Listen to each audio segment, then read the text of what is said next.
What is up, and welcome back to Beyond the Arc with Brandon Silvers. As always, I am your host, Brandon Silvers, talking NBA today as we take a look back at how my preseason predictions aged. But first, if you are subscribed to my YouTube channel, you may have run across some live streams I did while filling out my March Madness brackets. The goal is to do more of these in the future, so make sure you are tapped in. I'll give y'all some notice from now on, but that was kind of a test run as I try to figure out how to use this new software. If there's a particular event that you want me to live stream, let me know. I'll see what I can do, no promises. Okay, there are about 10 or so games left in the NBA season, and it's been an eventful one. We're going to go conference by conference to see what I said about each team all the way back in October and how accurate those predictions were. Was I right? Was I wrong? How much credit do I deserve? Or how much blame do I deserve? Starting with my prediction for the number one seed in the East, the defending champion Boston Celtics. All right, I said an incredibly talented team that executes on a high level at both ends of the court. The only concern outside of the usual repeating is hard stuff is whether or not they have enough post depth with Kristaps Porzingis and an aging Al Horford. Important to note that the bulk of their title run was done sans Porzingis, so it's not nearly enough of a concern to expect them to suffer significantly. You know what? Honestly, not bad. They're pretty much locked into the 2 seed. Porzingis has been hurt, but it hasn't mattered. Horford has been old, but he's been serviceable. Jaylen Brown has had a down year offensively, but they've managed to work around it. They aren't as dominant as they were last season, but I feel like that's pretty common for defending champions. Not a ton to say about them. We know who they are at this point. I will be taking full credit for the success of this prediction, but I also admit the degree of difficulty wasn't that high either. A lot of teams to cover, so let's just keep it moving. I predicted the Knicks would grab the 2nd seed in the East. They are currently in 3rd. Here's what I had to say about them. For an organization that is typically overhyped, it feels like there hasn't been enough praise for the moves they've made to make a run at their first title since 1973. Karl Anthony Towns is a much better fit for this offense than Julius Randle. Mikal Bridges played a similar role for a title contending team in Phoenix, and he nearly won Defensive Player of the Year. On top of all that, they have a bona fide superstar in Jalen Brunson leading the way. Figuring out how to replace Isaiah Hartenstein's production, especially with Mitchell Robinson's health issues, is going to determine if they can finish the job. Okay, high praise from your boy, but if we break it down, mixed results. Cat has proven me right about his fit versus Julius Randle's. He's averaging a career high in rebounds per game and shooting a career high from 3, but he's not being overly reliant on the 3, which I think makes him more effective. About 29% of his field goal attempts are from 3. That's his lowest number since 2018-2019. His percentage of attempts from within 3 feet is also his highest since 2017-2018. This is probably a combination of not settling for 3s and also not having Gobert in the paint clogging things up. Now, like I was concerned about way back in October, Mitchell Robinson has been out most of the season. He didn't play his first game until the beginning of this month. They've tried different combinations, but there's just not much in terms of interior defense for them currently, so I was right about that too. So far, I look like a genius. Then Mikal Bridges shows up. Some of his terribleness has been exaggerated due to them giving up 5 first-round picks to get him. However, he's never really settled into a role on either side of the ball. This is especially jarring defensively, where I'm sure they were expecting an elite piece, just like I was. But if you look at when he's been at his best, it's been when he's had at least the threat of a rim protector behind him. So maybe the return of Robinson will help him out on that side of the ball heading into the postseason. So I guess I'll take some blame for not breaking down film on what made him a successful defender, but I will also be taking credit for my correct predictions here. I do have to deduct points from myself for mentioning a Knicks title run, though. That will not be happening this season. Not only is Jalen Brunson currently hurt and not expected to return until possibly early April, but they have not been able to beat the top teams in the league.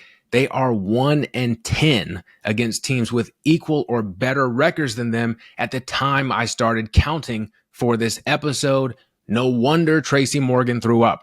Okay, my prediction for the 3 seed was the Milwaukee Bucks. They won't get that high. They're battling out for the 4th through 6th seeds. What did I say about them? A less than ideal start to the Dame Giannis relationship, but I do expect them to be better. It's fun to roast Doc Rivers, but his teams do win a lot of games in the regular season. Chris Middleton has carried their offense in the playoffs each of the last 2 seasons, despite injury-riddled regular seasons. If he's healthy enough to give them that version of himself for 65 games while defending at a league average level, they could be right on the Knicks' heels. Well, that was very interesting. Obviously, Chris Middleton is no longer here. I will take no blame for that since I'm not the GM. You can tell I'm not the GM because I never would have traded him for Kyle Kuzma. Doc hasn't really won a lot of games with this team either, so I was wrong there as well. But Dame and Giannis do look better together, if for no other reason than Dame remembered how to shoot again. Sadly, I was way too optimistic about how this team's regular season was going to go. I'm not really sure where they're headed. It feels weird to say the window is closed with Giannis still playing at this level and having just turned 30, but it certainly feels like it is. Thoughts and prayers to Bucks fans. My preseason pick for 4th in the East was the Indiana Pacers, and guess what? That could happen. They are right in the mix with the Bucks. What I have to say about them? I said the Eastern Conference Finals run was a bit of an illusion, but they'll take the experience nonetheless. They should have seen enough to figure out how to make the Tyrese Halliburton Pascal Siakam pairing work.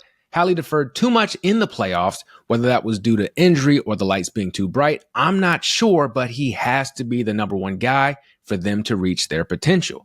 Their style should translate well to regular season wins, but if they haven't figured out how to defend, then don't expect a return to the Eastern Conference Finals. I'd say that's pretty spot on. To expect another leap when they look better than they were last season was unfair. They got off to a horrible start to the season, but had a nice little stretch from mid-December until the All-Star break to get them back on track. A lot of that slow start was because of Halliburton's play. He was not just deferring too much, but also just bad. I know there's been a lot of talk about his back bothering him and whatnot, but still, there's just no way for them to win with the way he was playing. He's gotten better as the season's gone on, and surprise, surprise, so have they. Do I have a ton of faith in them? No. First of all, a star with back issues is a huge red flag. Secondly, I think they badly needed Jarris Walker to take a significant step forward, and that just hasn't happened. But I wouldn't view this as a step back necessarily. They are right where they should be. Okay, my number 5 seed prediction was the Cleveland Cavaliers. Swing and a miss, but in a good way because they are the best team in the East. What did I have to say about them all the way back before Halloween? That's crazy. I've underrated them each of the past 2 seasons, but they keep winning. Now, I'm not exactly sure how with all of the injuries and pieces that don't quite fit on offense, but I won't be fooled again. Kenny Atkinson takes over for J.B. Bickerstaff. He got a Nets team led by D'Angelo Russell and Spencer Dinwiddie to the playoffs. There's a lot more talent for him to work with here. They desperately need Evan Mobley to develop offensively to allow the pairing with Jarrett Allen to work and ease the burden on Donovan Mitchell. Also, keep an eye on rookie Jalen Tyson. Okay, my heart was in the right place, but I've managed to once again underrate them all the way into being title contenders. Just a dominant team on both sides of the ball. The key pieces have been healthy most of the season. They added DeAndre Hunter at the trade deadline somehow. Fantastic job by Kenny Atkinson. A lot of people will be like, oh, wow, what was JB Bickerstaff doing? But as we'll talk about in a bit, he's a good coach still. The lesson here is not only is it important to be a good coach, but also the right coach for your personnel. I think that's the difference here. So even though I meant well, that's my bad. Good for the Cavs, though. My prediction for the final playoff spot was the Orlando Magic. They are instead locked into a play-in spot. What did I say? A scrappy team that loves to defend just added another high-level perimeter defender in Kentavious Caldwell-Pope. He should also bring some much-needed three-point shooting. Paolo Banchero could stand to be more efficient offensively, but he's had to carry one hell of a load his first 2 seasons in the league. For them to be taken seriously, they do need to add a scorer that moves him to the number 2 spot, though.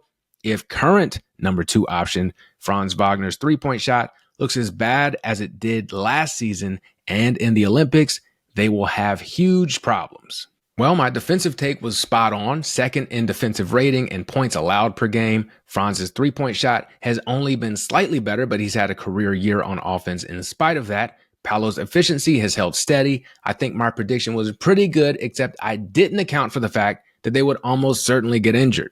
Paolo started the season looking like he could be a number one option on offense. Then he went down. Franz took over. He was incredible. Then he went down with the same injury, I believe. Now Jalen Suggs is out for the season. What's crazy is this is actually one of their healthier seasons as a team in recent history. It's just that the pieces that got hurt were their most important pieces. Otherwise, not a bad prediction by me. All right, let's move on and talk about who I thought was going to make the play-in. Starting with the Miami Heat, they will make the play-in, but this is a much different looking team than the one I wrote about. What did I say? I really don't want to trust this team. Jimmy Butler is old and his knees look even older. Tyler Hero is the Jordan Poole of Peyton Pritchard's. They're still waiting for this huge superstar to show up and save them, even though they have no assets to offer to get one. However, Eric Spoelstra is arguably the best coach in the league and will somehow figure out a way to make something shake. Also, Bam Adebayo is shooting a ton of threes for him in the preseason and knocking them down. If this is a real thing he does in the regular season, he might be able to be that superstar for them. Let's call this take accurate-ish. They moved on from Jimmy finally, but they still didn't land a superstar. Bam has shot more threes this season than his previous 7 seasons combined. He hasn't hit them at an incredible rate, but this would be the season to work through that because they're going nowhere. Hero's been fine, larger role offensively with the Jimmy drama and departure. I still don't think he's a number 1 or even a number 2 guy on a true title contender, but it is what it is. They're worse than I predicted, but it's not my fault. It's Pat Riley's fault. He's washed as a team builder. It's over. It happens, but it's time to accept it. He's got them in a mess that I don't know how they get out of. As good as Spo still is, he's not a magician. Blow it up and start over. All right, I didn't want to talk about this, but I thought the Philadelphia 76ers would be in 8th. They'll finish somewhere between 11th and 13th. Why did I bother believing in them before the season? Here's what I had to say. While they did need to move on from Tobias Harris, I don't think Paul George was the answer, but he's here now, which means Philly fans now have another star's health to stress about. George has already hyperextended his left knee, and star Joel Embiid's own knee is causing him to miss time in the preseason. Embiid came out and said he'll never play back-to-back games again. If true, that's a guaranteed 12 games he's missing, even if he's the picture of perfect health. This has a lot of potential to be a disaster. Tyrese Maxey is fun, though. Okay, the seeding was wrong, but the substance of what I wrote was pretty good. Y'all know I haven't trusted Paul George in years. I couldn't believe they made that move. He's out for the season, of course, but he was also bad when he did play. So bad that he had to announce a hiatus from podcasting. That's when you know you're messing up. Worst numbers since his second year in the league. 3 years left on his $200 million contract, by the way. Joel Embiid's career could very well be over. They don't know how to fix his knees. Best case scenario, it sounds like he could miss most, if not all, of next season too. Sad stuff because he has generational big man talent, but honestly, kind of a miracle he's even had this good of a career when you consider he missed his first 2 years with injury and most of his third. Tyrese Maxey got hurt. Jared McCain filled in and looked like a lock for Rookie of the Year before his own season-ending injury. The only bright spot they have is they stumbled upon Quentin Grimes, who's averaging like 29, 5, and 5 in March. So close, yet so far, Sixers fans, at least you have the Eagles. Speaking of birds, I had the Atlanta Hawks 9th in the East. They should actually finish 7th or 8th. What was my reasoning back then? There's a very hard ceiling on a Trae Young-led team, but it's higher than what we saw from the Young DeJounte Murray pairing that they mercifully moved on from. This team isn't going to win a ton of games, but they will be fun to watch. In addition to Young, Jalen Johnson took a huge leap last season. He should get even more of an opportunity this year as he slides into the number 2 role vacated by Murray. Also, nobody knew who Zachary Risachet was when they picked him number 1 overall, but he's been looking very number 1 pickish in the preseason. Quinn Snyder is caffeinated enough to do something with this group. Okay, not bad. Quinn Snyder does indeed still look caffeinated. They score a lot. They're fun to watch. Jalen Johnson got hurt again, but that's not on me. And he did look great before that happened. Trey's three has been off all season, but he does lead the league in assists. This has mostly been a let's see what we have year for them. There have been some pleasant surprises too. Risa Shea hasn't been dominant in terms of what we think of when we think number one pick, but you see the potential. Dyson Daniels has been a monster defensively, averaging 3 steals per game. That's earned him the nickname, the Great Barrier Thief, which is just fantastic. I think this offseason they'll lean into the rebuild even more, but for this season, I did pretty well. Next up, I had the Toronto Raptors making the play-in. I was wrong, unless they go on an incredible run. Why did I think so highly of them? Let's get nuts. 36 wins made the play-in last season, and I think these Raptors can pull that off. Scotty Barnes got back on track with his development as he made his first All-Star appearance. They brought in Emmanuel Quickley and RJ Barrett as they worked to shape this roster around Barnes. Barrett was fantastic after coming over, but has struggled with consistency over the course of his career. I wouldn't be surprised to see Quickley and second-year shooting guard Grady Dick both in the most improved player conversation, though.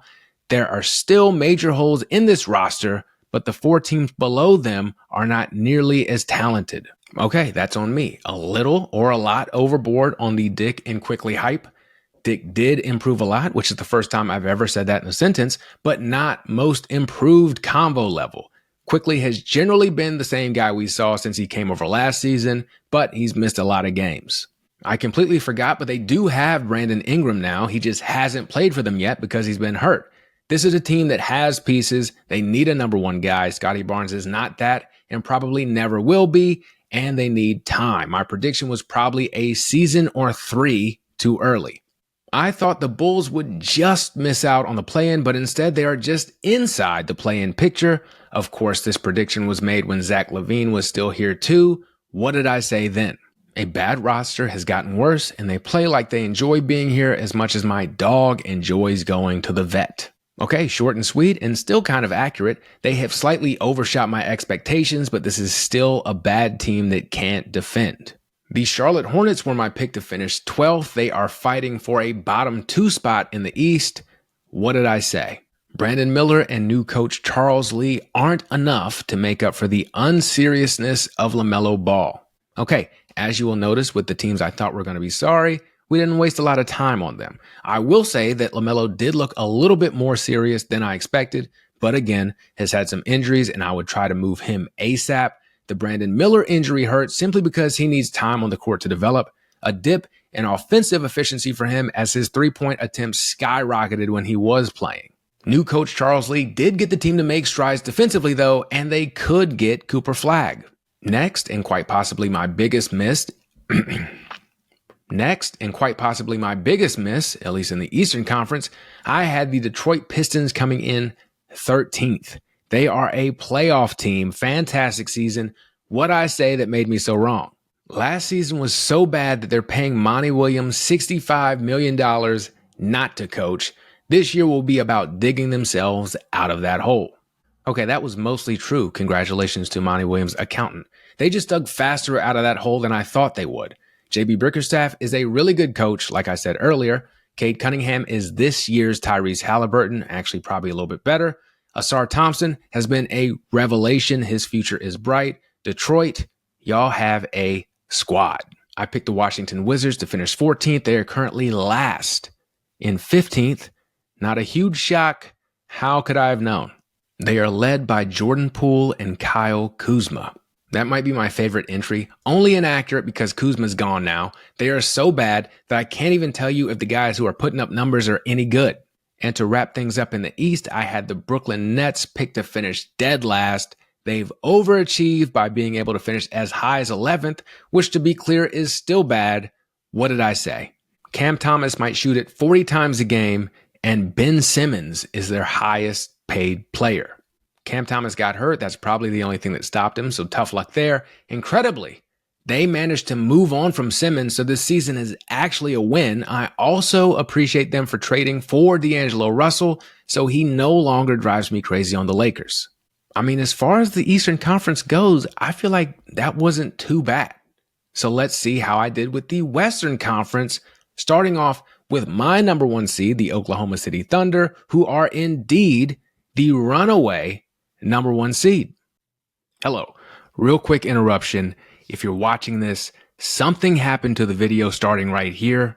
Don't know what happened. Couldn't fix it. I have some ideas as to what happened, but it couldn't be fixed. So I will have to do a filler image. The audio is fine. I will still include the screenshots of what I'm talking about from my blog, so you can read along if you want to, but you just can't watch me talk like you're watching me now. If that's a big problem, I apologize. I will try not to let it happen again. Thank you. Let's continue. Last season's surprise number one seed in the Western Conference won't sneak up on anybody this year, but they've added reinforcements. They bring in Alex Caruso, which means they have another elite perimeter defender alongside Lou Dort. In a sentence I never thought I'd type, Caruso and Dort will also provide reliable outside shooting. Isaiah Hartenstein will begin the season on the injured list, but he's the bulk they didn't have last season, which ultimately led to their playoff exit. You should know about the greatness of both Shai Gilgeous-Alexander and Chet Holmgren, but this is the year Jalen Williams finally gets national recognition. How much they're able to build on last season's experience will determine their title chances this year. I mean, I'm basically a genius and a prophet. Shai has been killing. Chet got hurt early, and the addition of Hartenstein cut into his production a bit, but his impact is still the same. Hartenstein's having a career year. We haven't quite gotten there on a national level with Jalen Williams, but that's no fault of his own. We're knocking on the door. Caruso and Dort are doing about what I thought. This team is something serious. Shout out to my dog, Danny Foxworth, who might see another one of his teams win a title. Their adjusted net rating, which is an estimate of their point differential over 100 possessions adjusted for the strength of their opponents, is 12.65.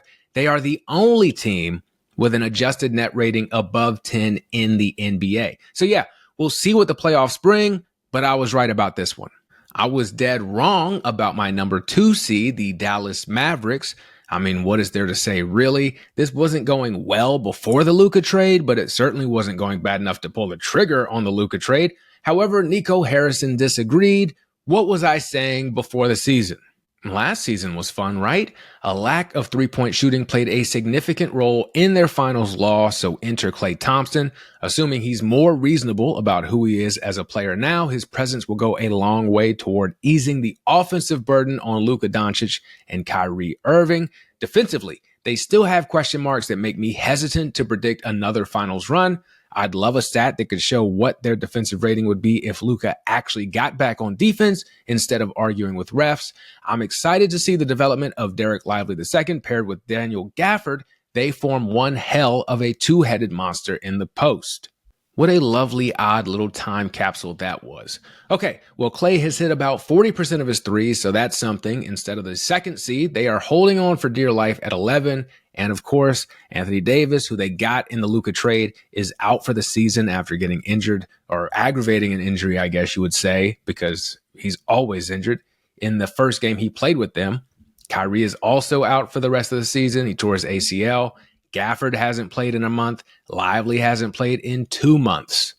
To make myself feel better, I will again point out that I was skeptical about another finals run and I had my concerns about Luka. I'll only accept about 20% of the blame here. The rest is on Nico, who seemingly cursed this team by making this trade. The good news for him is that nobody remembers the name of the guy who traded Babe Ruth. Let's move on to my predicted 3 seed, the Sacramento Kings. They are fighting for a play-in spot currently.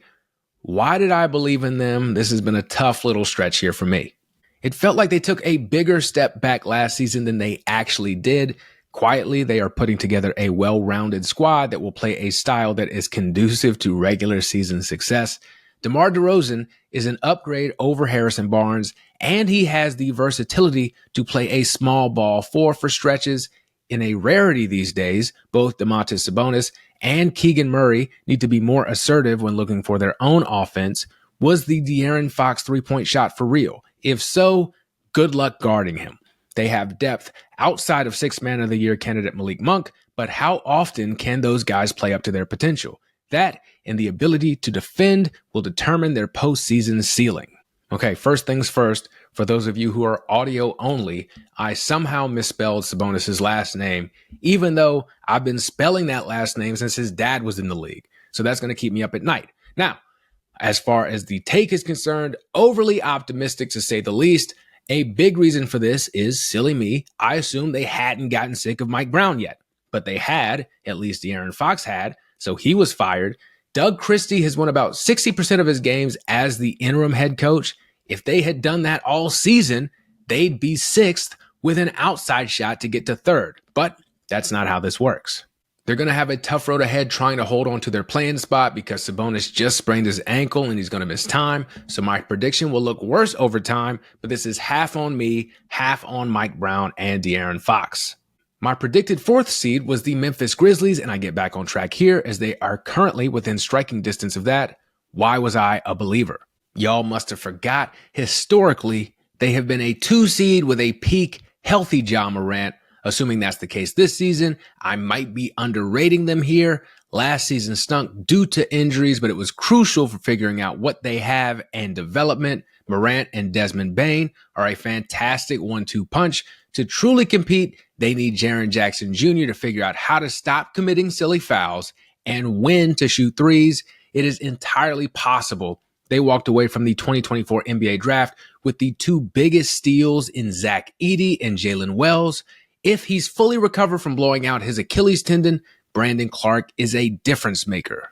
That's actually kind of close. Ja has missed more time here and there and hasn't looked like his pre-strip club self until recently. Bane has been reliable, as has Jackson, although he still commits awful fouls and is one of the worst rebounders for his size and athleticism that I've ever seen. Clark's been productive, but not quite what he was, but Wells and Edey have been solid. This is a fun team to watch. They are second in points per game and first in shit talking. They won't win a title, but they're about where I thought they'd be, and that's more important. My preseason 5th seed was the Minnesota Timberwolves. They have a lot of work to do, but they could still get there mathematically speaking. More realistically, we'll see them in the play-in. Let's check out my October thoughts.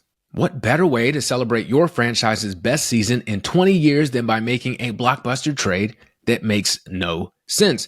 By no means am I anti-Julius Randle, but I thought they'd done a decent job of figuring out the Karl Anthony Towns fit. Anthony Edwards is the star. Will he act like it? He was running on fumes in the playoffs. There's still a lot to like here. Who provides depth for Mike Conley Jr., and how well do they do it? Okay, again, this is accurate. The Randle move still makes no sense to me. Worst statistical season since he was a Laker. He had that one season he hit 41% of his threes, and he's kept shooting them like he's still hitting at that clip, but has been average to below average since then. Speaking of taking threes, Ant's been taking a lot this season, but he makes a lot of them too, and it doesn't bother me nearly as much as it bothers Charles Barkley. Sure, I'd love to see him attack more. I think it would open things up for the offense, but with Rudy Gobert down there cemented to the paint, there's not a ton of space for all that. As far as acting like a star, he's been fined $250,000 this season alone, and he reached the suspension threshold for technical fouls 3 weeks ago. Also, he keeps getting women pregnant and handling those situations in a way that is bound to have David Stern pop up out the grave like The Undertaker. This is a team that was almost at the mountaintop. They could see the summit, and they turned around. They started somersaulting back down. The Denver Nuggets were my preseason pick to take the 6th seed. They're in that group that could finish anywhere from 2nd to 5th. So better than I thought by a little bit. What were my thoughts way back then?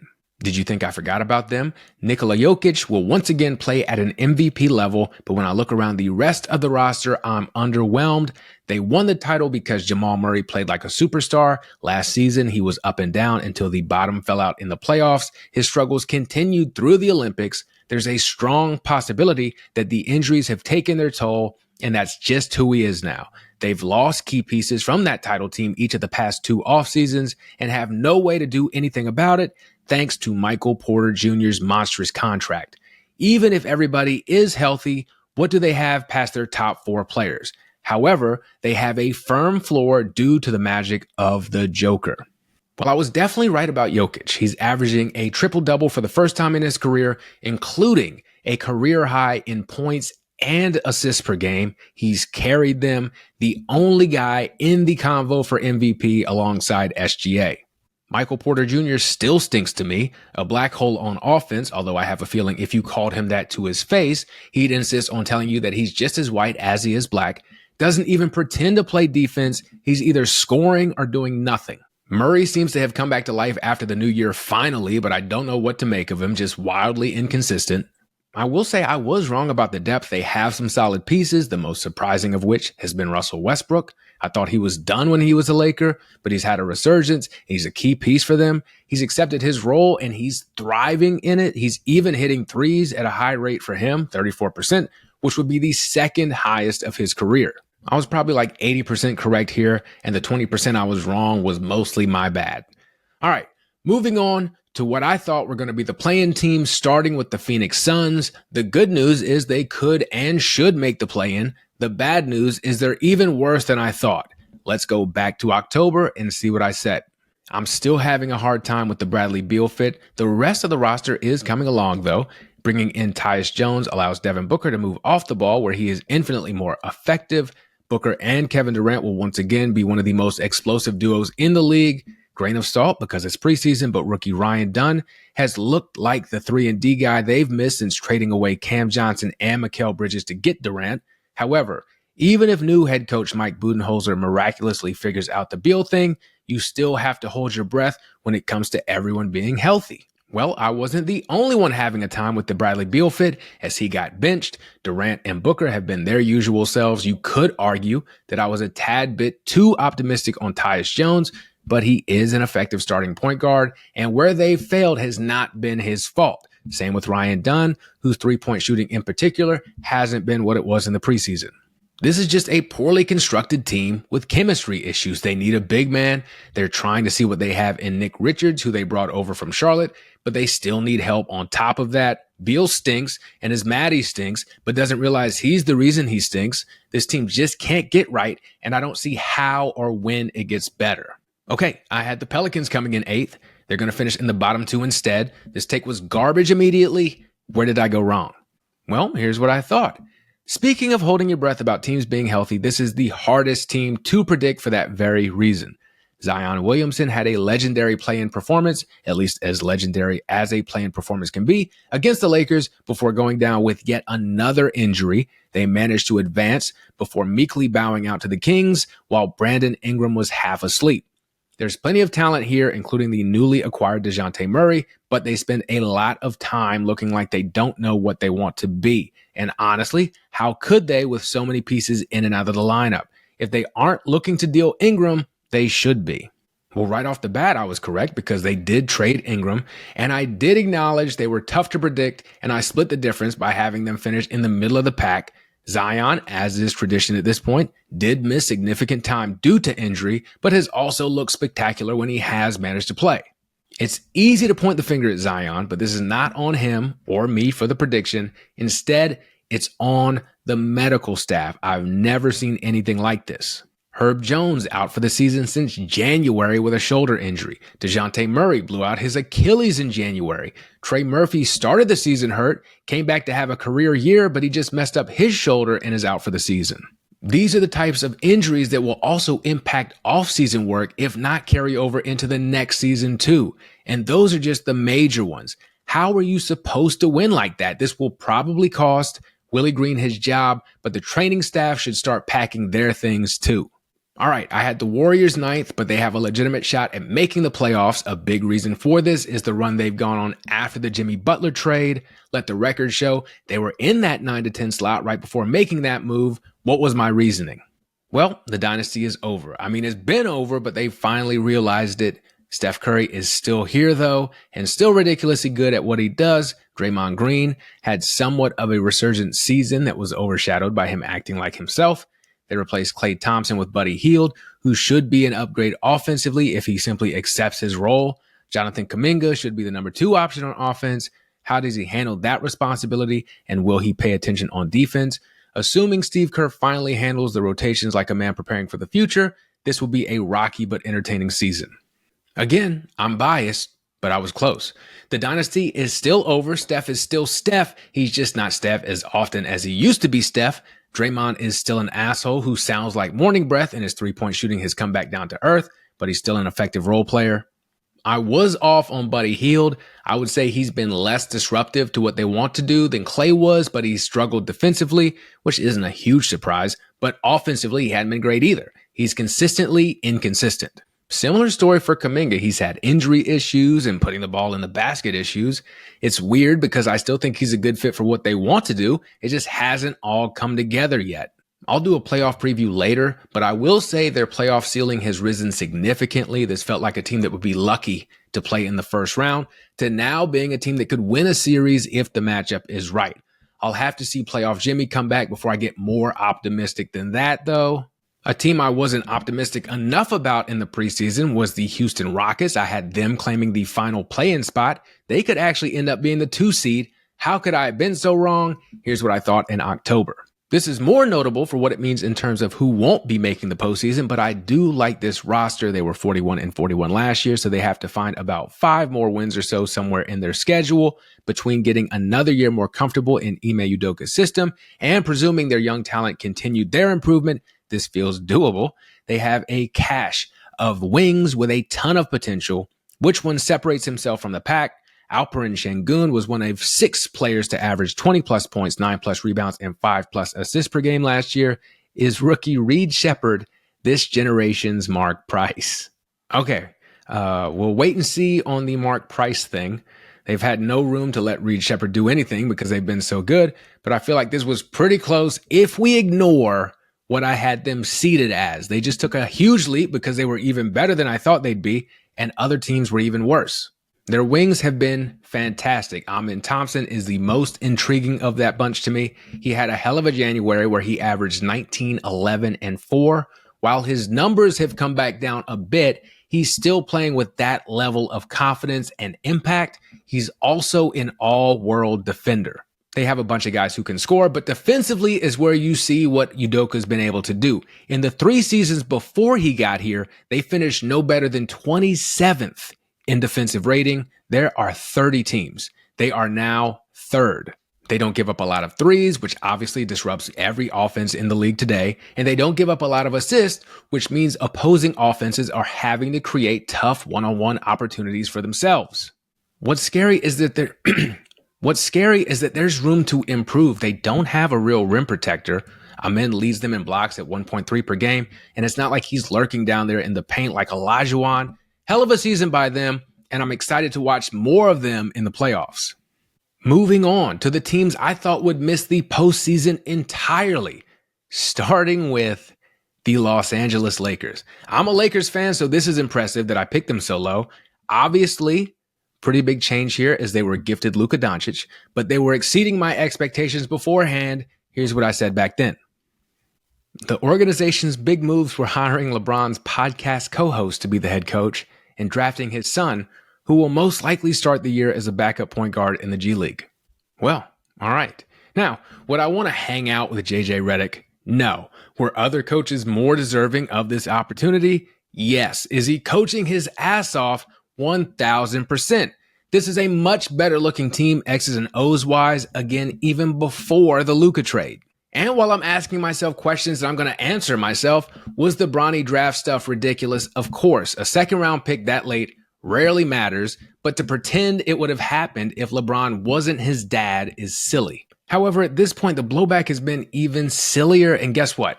He's looked more and more confident as the season has gone on. Realistically, he should have started the year in the G League, but I get why they wanted him to get into games with LeBron, and it was kind of cool. Also, he's been really good in the G League when he's been there. A 21-5-5 player who can defend.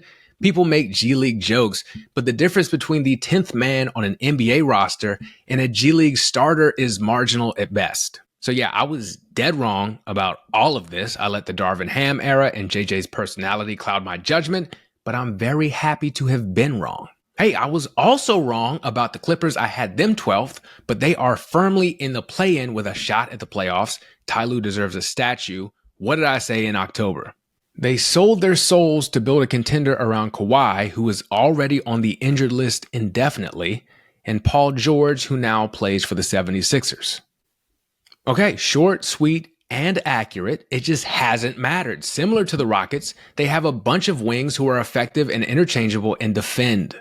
Norman Powell has gone from being a reliable role player to having an all-star caliber season. The adjustment he's made becoming their number one scoring option is insane. He's remained just as efficient as he's always been, but gone from being a mid to upper teen scorer to 23 points per game, which again leads the team in scoring.